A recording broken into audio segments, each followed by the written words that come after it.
Shalom, Kol Haloyim, Yahweh, Ba'ashem, Yahweh Shai, Ba'ashem, Rachak Wadash. Double honors to our apostles and elders of Great Millstone. Peace and blessings to the elect. I just wanted to make a video concerning marking the perfect man, but for the purpose of you being able to do the same exact thing, eventually becoming the example that somebody else can mark. So you find this man, you mark him, meaning you follow and understand his ways, the way he thinks, seeing how he conducts himself. And you do your best to, in the beginning, you might end up mimicking that person, but then you grow and you become your own individual self. You add your own flair, personality, things like that. But you have somebody in this truth specifically as an example to look up to, so that now you know how to conduct yourself, right from wrong, how to walk on eggshells, and just do the right thing to stay on the righteous and holy path leading you to salvation. But it shouldn't end there. Like I said, you should strive to become that example for somebody else. And that's truly how you know that you've grown. When, of course, you're learning from somebody and then you know what they know and you're able to teach now. Like you learn geometry from somebody and now all of a sudden you know it when you can teach that geometry concept to somebody else.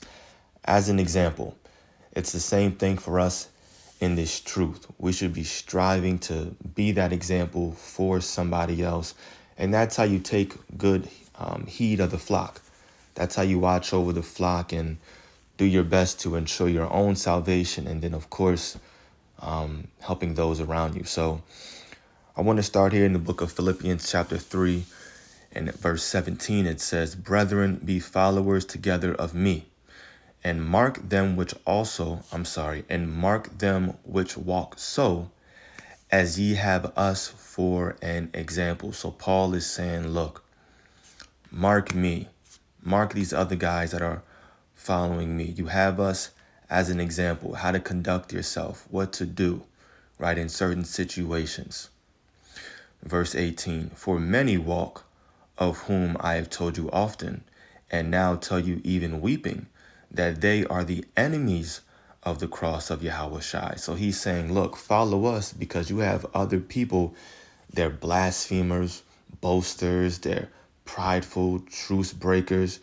You have people that are not sincere, not genuine, right? You have all these people. So it's very, very important. Of course, we can liken that to situations today. We in the know understand that you have a lot of people, different camps out there, who are basically false teachers. They're leading their congregation into a ditch. We can bring up many, many examples with the name, with prophecies concerning the mark of the beast, and so on and so forth. And this is why it's important to mark that perfect man, right? Know who you're following. What is he talking about? Can you verify the things that he's saying? Because many people, they're the enemies of the cross of Yahweh Shai for all the reasons that we just mentioned. Verse 19, it says, "Whose end is destruction, whose God is their belly," meaning they're prideful, "and whose glory is in their shame, who mind earthly things." So a lot of people out here, they're just carnally minded, thinking about how to prosper on this side and doing things in a deceitful manner, all to just gain something on this side, some kind of fame, notoriety, money, women, whatever it is, just wanting attention. They're not sincerely preaching the doctrine for just truth's sake. So Paul right now is making that distinction. He's saying, look, follow me. And then in verse 18 and 19, he's saying, this is the reason why you need to follow me, or I'm advising you to do so.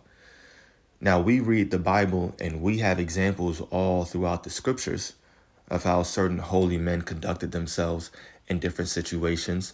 We also have words of wisdom, very specific ones, like in the book of Proverbs, in the book of Ecclesiasticus, Wisdom of Solomon. But then at the same time, we also have men on this side that we can look up to, that we can mark, that we can see, okay, what are they saying in these situations? How are they conducting themselves? Let me listen when they speak so I can hear of any situations that they're bringing up, and I can maybe use that in my own life. So we have examples all around us as well. Verse 20 says, "For our conversation is in heaven." Now Paul is going back to them, the true followers of Yahweh Shai. "For our conversation is in heaven, from whence also we look for the Savior, the Lord Yahweh Shai, who shall change our vile body, that it may be fashioned like unto his glorious body, according to the working whereby he is able to even subdue all things unto himself." Yeah, so carnal men and enemies of the cross of Yahweh Shai, they're not thinking about their bodies being changed. They're not even talking about these things. They're not talking about prophecy or nothing. So it's very important to mark the perfect man. And we're going to grab that precept here as well. Yeah, something's in my mouth. All right, Psalm 37.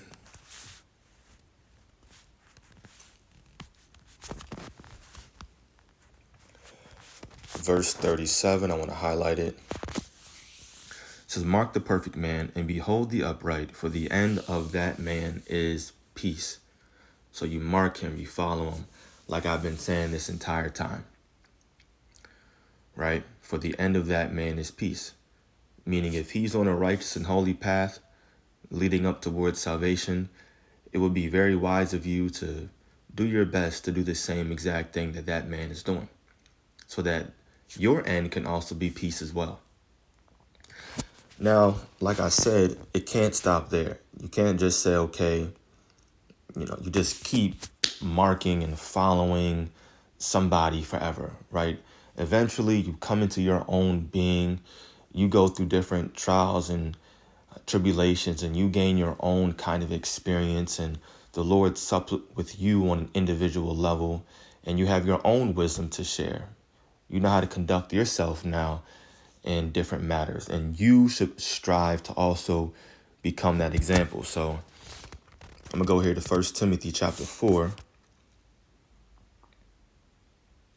and verse 12. It says, "Let no man despise thy youth, but be thou an example of the believers, in word, in conversation, in charity, in spirit, in faith, in purity."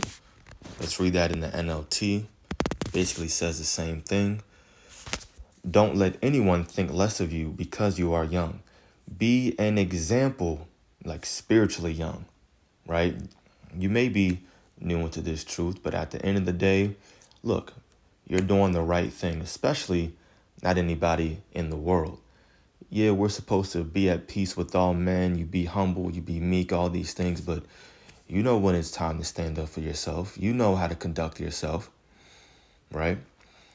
It says, "Be an example to all believers in what you say."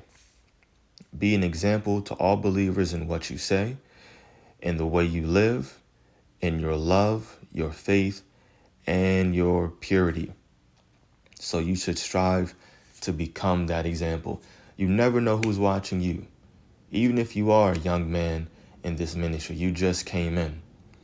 Guarantee there's somebody else looking at you because they just came in, and they just found out about this gospel as well. You never know. And at the end of the day, the Lord is watching. The angels are observing and reporting your actions and your thoughts, the things that you're doing back to Yahweh Ba'ashem Yahweh Shai. So eventually, you should want to become that example and help out the flock. That's what you're doing. That's why you should want to become that example, to help out the elect. Be an example to all believers. Let's grab one more. Titus 2.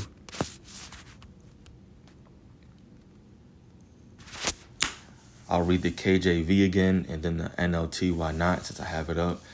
Titus 2 verse 7, KJV.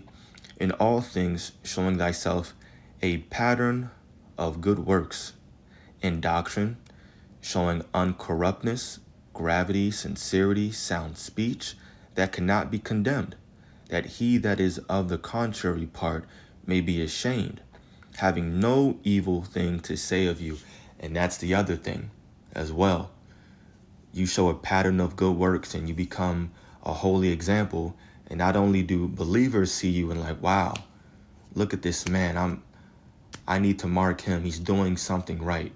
Right. So now you're helping out the elect, aiding the flock, right, along their path. But at the same time, you're blameless to the 2/3 of our people and other unrighteous and wicked men. They see you and there's nothing they can say against you. Your speech can't be condemned. You're not ashamed, and they have nothing evil to say about you. Because we're telling you, in these days to come, in the time of Jacob's trouble, watch. All they're going to be able to do against the Lord's men and the followers of Yahweh Ba'ashem Yahushai is bring up lies and false accusations. And that's okay. That's all they were able to do against Yahushai too. So if it happened to him, it's going to happen to us. We know it's coming. So why give them any ammo? No, become that good example of righteous works. Now in the NLT, remember in the King James it said, showing thyself a pattern of good works. Verse 7 in the NLT says, and you yourself must be an example. So that's how, whenever you're showing a pattern of good works, that means you're doing something daily. And if you're doing something daily, eventually someone's going to notice it, and now you become an example to others that see it. So, and you yourself must be an example to them by doing good works of every kind. Let everything you do reflect the integrity and seriousness of your teaching. That's hard. Let everything you do reflect the integrity and seriousness of your teaching. Right, because a lot of people don't have integrity. That's the main word right there. That's the key. Integrity. Why are you doing this? Why are you teaching? Why are you making videos? And that's why we always get on these other camps when they just go about debating all the time, because we know it doesn't come with the right mindset. We know that their integrity isn't showing forth that they're really sincere about spreading the gospel of Yahweh Ba'ashem Yahushai. But our works, our daily habits, our pattern of good works should show forth an example that says, look, these guys, they're all about it. They just want what's best for me. That's why I'm going to follow X, Y, and Z person, X, Y, and Z camp, whoever, right? They have strong integrity. They're genuine about this doctrine, about teaching. That should be seen in you and your works. You show up, you go to camp, you get there on time, you speak if you're asked or told to speak, you read if you're asked or told to read. And when you're holding posts, you hold posts, and you do that with integrity as well, knowing that you're offering your body as a living sacrifice and not just standing there just to, do nothing. No, you're holding posts and there's a reason behind you doing it. It's a seriousness that someone should see when they look at you. Verse 8 says, teach the truth so that your teaching can't be criticized. Then those who oppose us will be ashamed and have nothing bad to say about us. So that's the point. You mark the perfect man. You find an example eventually so that you can become the example to others. So Lord's will, this was edifying to the elect. Kol Halayim, Yahweh Ba'ashem Yahushai, Ba'ashem Rachakudash. Double honors to our apostles and elders of Great Millstone. Peace and blessings to the elect. Shalom.